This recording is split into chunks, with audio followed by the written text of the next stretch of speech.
Dear student, मैं जय त्रिपाठी। और इसके पहले मैंने आप लोग को पार्ट 2 वर्ण विचार के बारे में बताया था कि वर्ण किसे कहते हैं, वर्णों के प्रकार के बारे में मैंने आप लोग को समझाया था कि भाषा की जो सबसे छोटी इकाई होती है उसे हम वर्ण कहते हैं। वर्ण प्रमुख 3 प्रकार के होते हैं, स्वर, व्यंजन और अयोगवाह। स्वर की संख्या 11 होती है, व्यंजन की 33 होती है और अयोगवाह की 2 होती है। ठीक है। और स्वर होते हैं 3 प्रकार के, ह्रस्व स्वर, दीर्घ स्वर और प्लुत स्वर। और व्यंजन होते हैं 3 प्रकार के, स्पर्श व्यंजन, अंतस्थ व्यंजन और ऊष्म व्यंजन। और अयोगवाह भी हमारे 3 प्रकार के होते हैं, अनुस्वार, अनुनासिक और विसर्ग। आज मैं आप लोगों को व्यंजन के बारे में बताऊंगी। जिन वर्णों का उच्चारण स्वर वर्णों की सहायता से होता है उन्हें हम व्यंजन वर्ण कहते हैं। इनका उच्चारण करते समय हमारी जो श्वास वायु होती है वह मुख के किसी न किसी भाग से टकराकर बाहर आती है और इसकी जो ध्वनियाँ होती हैं वह स्वतंत्र नहीं होती हैं। ठीक है, आइए देखते हैं। व्यंजन वे वर्ण जिनके उच्चारण में किसी अन्य वर्ण अर्थात स्वर की सहायता लेनी पड़ती है उसे हम व्यंजन कहते हैं, जैसे क, ख, ग, घ, अंग आदि। ये टोटल 33 होते हैं। व्यंजन मुख्य 3 प्रकार के होते हैं, स्पर्श व्यंजन, अंतस्थ व्यंजन और ऊष्म व्यंजन। इसके अतिरिक्त भी व्यंजन होते हैं, जैसे संयुक्त व्यंजन, द्वित्व व्यंजन और उच्छिष्ट व्यंजन। ठीक है, लेकिन मुख्य 3 प्रकार के ही व्यंजन होते हैं।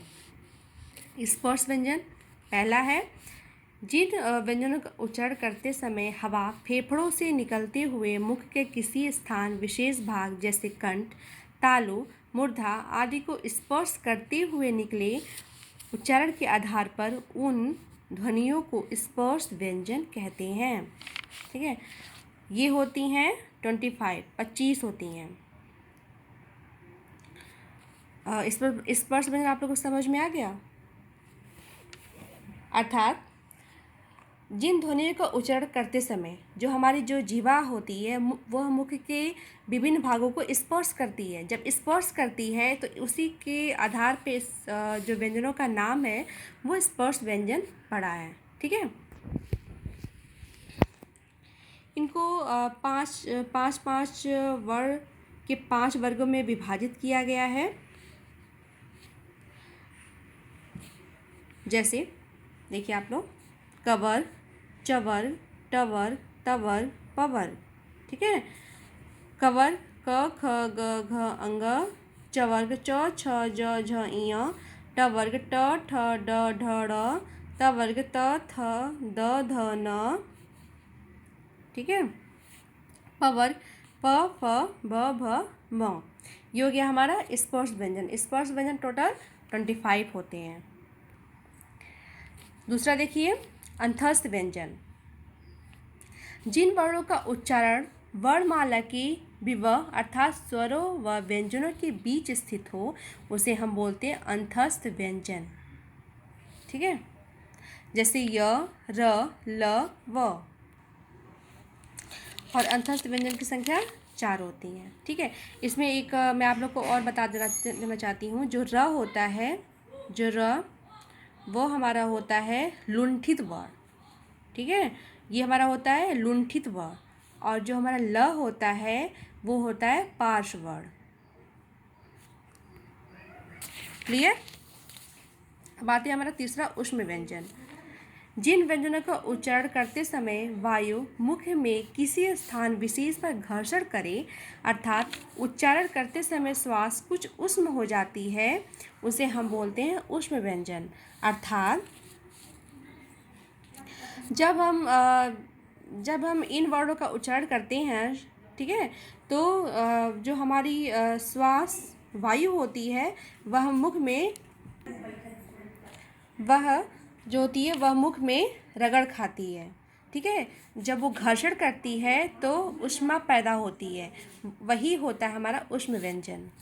ठीक है, जैसे कंठ श, तालव्य श, ठीक है, मूर्धन्य श और दंत स और ह। तालव्य श, मूर्धन्य श, दंत स और ह, ये जो चारों होती हैं ना, ये हमारे होती हैं ऊष्म व्यंजन। इसके अतिरिक्त भी व्यंजन होते हैं जैसे संयुक्त व्यंजन। अब देखिए संयुक्त व्यंजन क्या होता है, दो व्यंजनों के सहयोग से मिलकर बने व्यंजनों को संयुक्त व्यंजन कहते हैं, जैसे छ, त्र, ज्ञ और श्र, ये चार होते हैं ना। अब देखिए छ में क्या हो गया, क और मूर्धन्य श से मिलके बना है छ, यानी आधा क, ठीक है, और ये मूर्धन्य श। मूर्धन्य श के नीचे हलंत इसलिए नहीं लगा हुआ है क्योंकि इसमें स्वर मिला हुआ है, इसलिए यहाँ पे हलंत नहीं लगा हुआ है। त्र में त यानी आधा त और पूरा र मिलके बनता है त्र।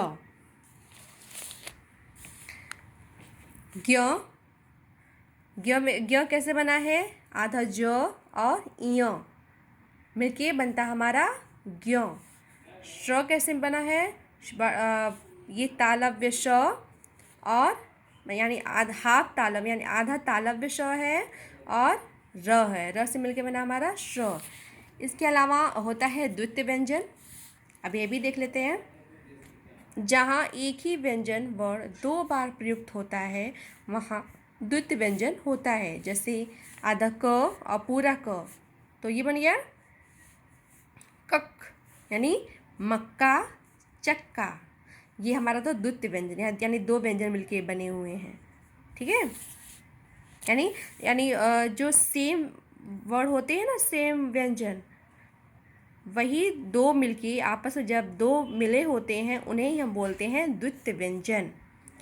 और संयुक्त व्यंजन में क्या होता है, संयुक्त व्यंजन में दो व्यंजनों के सहयोग से, इसमें जो समान वर्ण जो समान व्यंजन है वो नहीं मिलते हैं, ठीक है। देखिए जैसे ज और इय, श और र, तो ये मिलके बन गया हमारा, ये बन गया संयुक्त व्यंजन। लेकिन द्वितीय व्यंजन में क्या होता है, जो एक ही व्यंजन दो बार प्रयुक्त होते हैं उसे हम बोलते हैं द्वितीय व्यंजन, ठीक है। जैसे मक्का चक्का, ठीक है, मक्का और चक्का में हम लोग प्रयोग करते हैं ना, द्वितीय व्यंजन का प्रयोग करते हैं। और भी देख लीजिए, जैसे आधा च और पूरा च यानी च, ठीक है। तो ये बच्चा कच्चा, ठीक है, तो बच्चा कच्चा में क्या मिल गया, द्वितीय व्यंजन से मिलके बना हुआ है। जैसे आधा ट और ये पूरा ट बन गया टट, ठीक है। जैसे लट्टू, मिट्टी, गिट्टी, ऐसे बहुत सारे वर्ड होते हैं जो मिलके बनते हैं। तो इन्हीं वर्डों को जहाँ पे समान व्यंजन दो बार प्रयुक्त होते हैं ना, उसे ही हम बोलते हैं द्वितीय व्यंजन। तो आप लोगों को क्लियर हो गया कि व्यंजन क्या होता है। जिन वर्णों का उच्चारण स्वर वर्णों की सहायता से होता है उसे हम व्यंजन कहते हैं। और व्यंजनों की संख्या 33 होती है और यह प्रमुख 3 प्रकार के होते हैं, स्पर्श व्यंजन, अंतस्थ व्यंजन और ऊष्म व्यंजन, ठीक है। इसके अतिरिक्त भी व्यंजन होते हैं, संयुक्त व्यंजन और द्वितीय व्यंजन और उच्छिष्ट व्यंजन। तो ये सारे व्यंजन होते हैं, लेकिन प्रमुख हमारे 3 प्रकार के ही होते हैं। क्लियर।